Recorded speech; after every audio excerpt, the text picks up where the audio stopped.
happens when you just don't make enough money to cover your basic necessities. Here's some tips and some ideas that may help you get out of a very tough situation. So, of course, first things first, when it comes to your bills and checking to see if you have enough money, or when you feel like you just don't have enough money, you want to prioritize everything.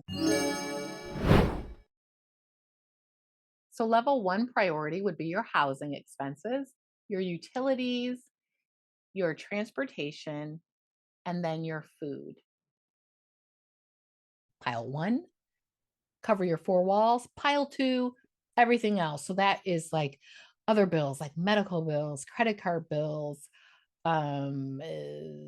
subscriptions, I don't know, things that you don't necessarily need to survive. So if your income does not cover all of your expenses, let's just focus on level one priority for now. So one thing I know, even contacting each company and letting them know that you're having if you're having a hard time paying your bill, they have in-house, they'll have programs, different programs for low income and things like that. Or if you've already exhausted that, maybe you have to look elsewhere. So if you're struggling to cover your basic essentials, those four walls, your housing, transportation, food, utility bills, you may qualify for some federal benefits.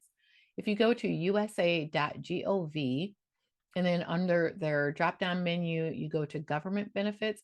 There's many resources out there that are available to those that have a low income. And that may be you. So it is definitely worth a try. I know it's a headache to apply for things, but just think if that's going to help you survive on your lower income, or maybe just a temporary setback you might be dealing with, it's definitely worth the headache of paperwork and time. Here's what I found. Okay, so just taking a quick look at their website. Here's the different things that they do offer assistance. Of course, it's all income based. Food assistance, everybody has heard, of WIC and SNAP benefits, or at least most of us have.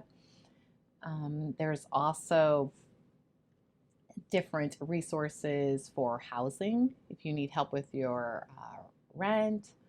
Also, home repair and energy efficiency assistance. That was a new one for me. That's something I would like to apply for. And then, as well, we have help with utility bills. You can even get help with your phone or internet service. So, there's actually a lot of different resources on that website. It's worth a try. In this situation, you just want to take advantage of any provision, any help out there. And if you've already exhausted in that area, maybe there's another door that you haven't opened up yet. So I'm going to put everything that I found. If it's not too much, I'm going to put everything that I found in the description box to help you with that. And now with transportation, I know some people can't afford their car payments.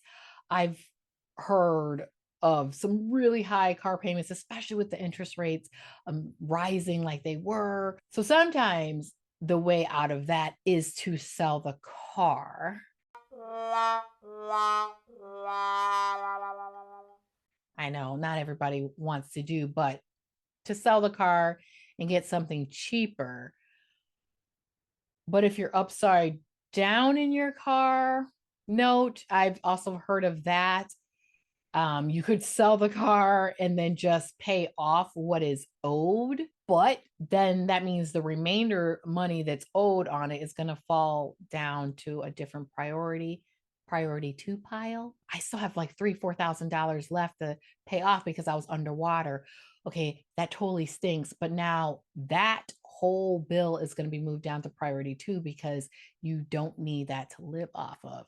Okay, so this part of what I'm talking about might sound terrible because now your credit is being affected, which does stink. And most people do rely on having good credit so that they can have more credit extended to them for cars, houses, and things like that. It's okay if you have to put these things to the side and your credit does get dinged for it. It's okay because credit repair actually is possible. And so I can get more into detail with how to go about that in another video, but I wouldn't stress myself out about it because, first of all, you need to pay the things you need to pay for to live. And then transportation, if you got rid of that, maybe you could take public transportation, or you could buy a cheaper car. Maybe you could carpool with someone. I mean, this is stressful, but you're thinking, how can I survive? How can I get my head above water? Right? I had to take public transportation for about, I want to say like 2 years until I finally was able to afford a car. It was terrible, especially in the winter when the buses were running late. It was hard, but I did what I had to do. Do whatever you have to do so that you can get your head up above water. So now, when you're thinking about everything that's sitting in your priority two bucket or pile, any medical bills, credit card bills, student loans, whatever that is, they're important to pay, but they're not as important as, your life essentials.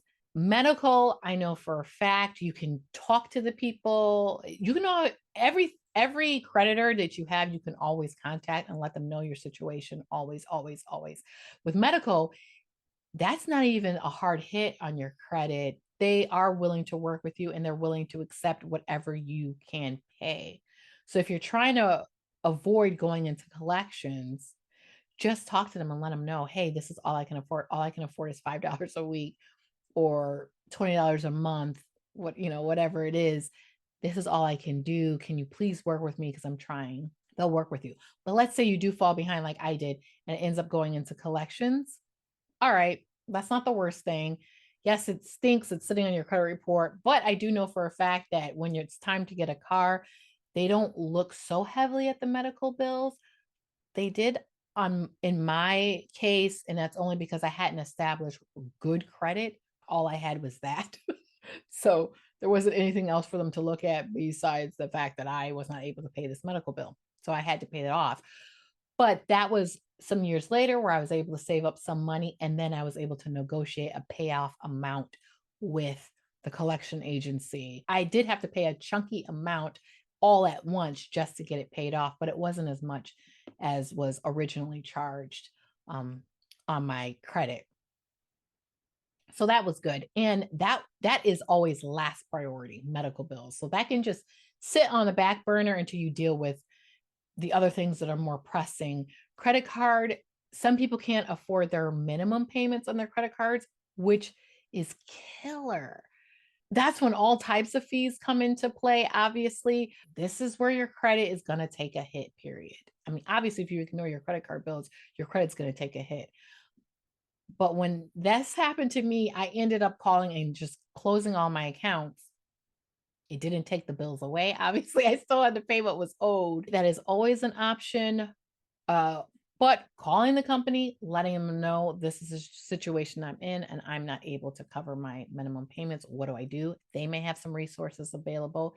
If they don't and all else fails, yeah, it's not the worst thing damaging your credit this way and just trying to get out from drowning, because you can fix it. But right now we're just like, okay, what do I do to survive? How do I survive? Because that's what we're talking about here. You don't want to be homeless. You don't want to be starving in the streets. You don't want to be sitting in your house with no, water or heat or electricity.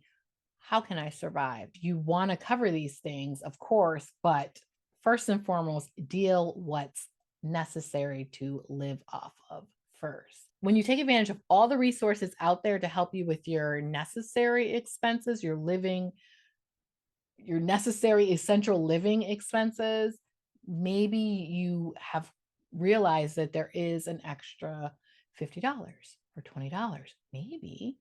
And then you can use that towards, these other things, the credit card, the medical payments, the student loans. Of course, when you're dealing with the problem of not having enough income to cover all of your expenses, everyone will say, just increase your income, get another job. That might not be as easy for some people as it is for others. But the basics, those jobs that you do need a car for, the Uber, DoorDash, Instacart, things like that. That's always an option if you do have a vehicle, of course. There's the website TaskRabbit. If you have a skill or if you don't have a skill, you just have the time to put in, check out that website. Maybe there's something you can do to offer your services. That's a way to bring in some income. Then there's things that you can just do from home, maybe selling digital products if you're creative, maybe something that I'm kind of interested in refurbishing furniture or small furniture items. Facebook Marketplace does have free stuff. What? I mean, that's pretty cool. So I'm actually interested in getting the free stuff from people locally and shining it up, sanding it, painting it. I love that kind of stuff. And then just flipping it for something. I do know a couple of people that make a living that way.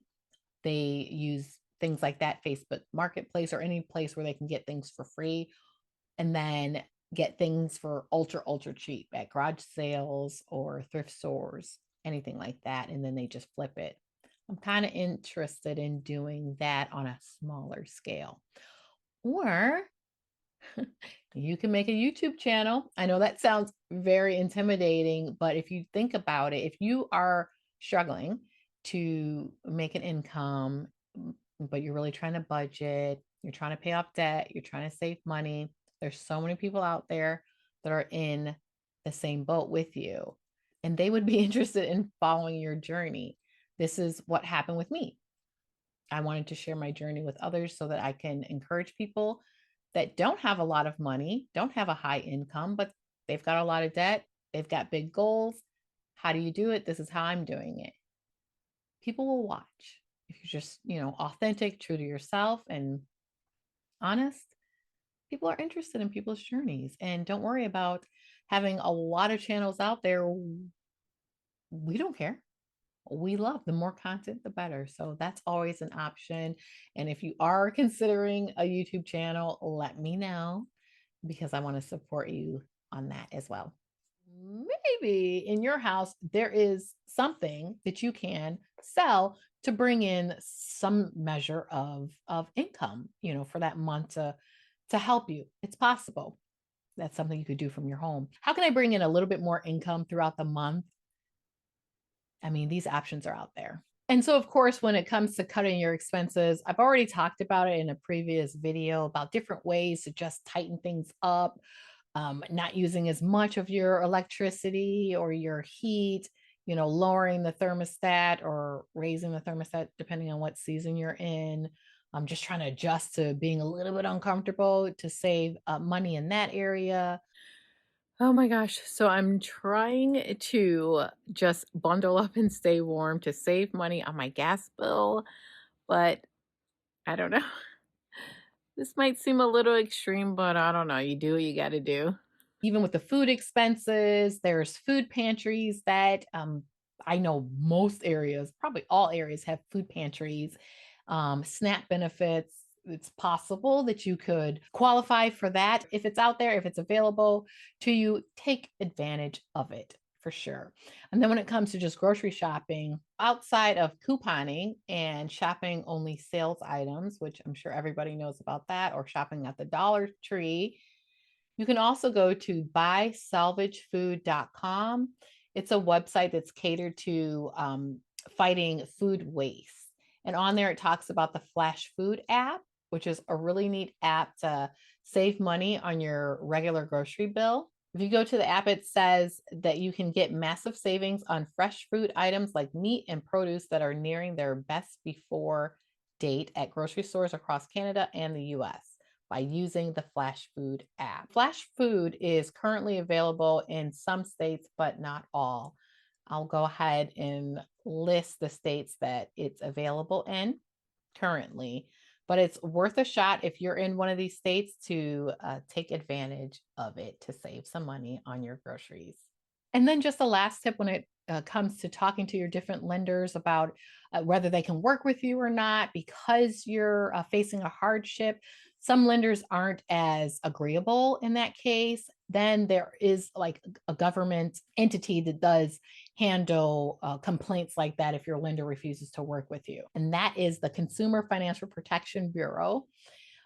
So I guess I'll leave a link to that in case any of you out there have had issues with your lenders not working with you during your hardship. I know it can be really disheartening when you feel like you're drowning in debt and you just can't pay your bills. You're just like nothing's working. That's okay. We're going to take one step at a time. Stop, take a breath, and deal with what you can deal with. You can only control what you can control. And anything else, it's okay. Ask for help. So as I do the research to find different resources and different tips, I'm going to share them with you so that I can help you in your financial journey. Thank you so much for clicking on this video. I hope some of these tips are helpful. If they're not, or if you know of some more, go ahead. Let's talk about it. Let's put them in comments. The whole reason why I'm here is to help you, share my journey with you, and help you in yours. So with that, I hope that I see you next time.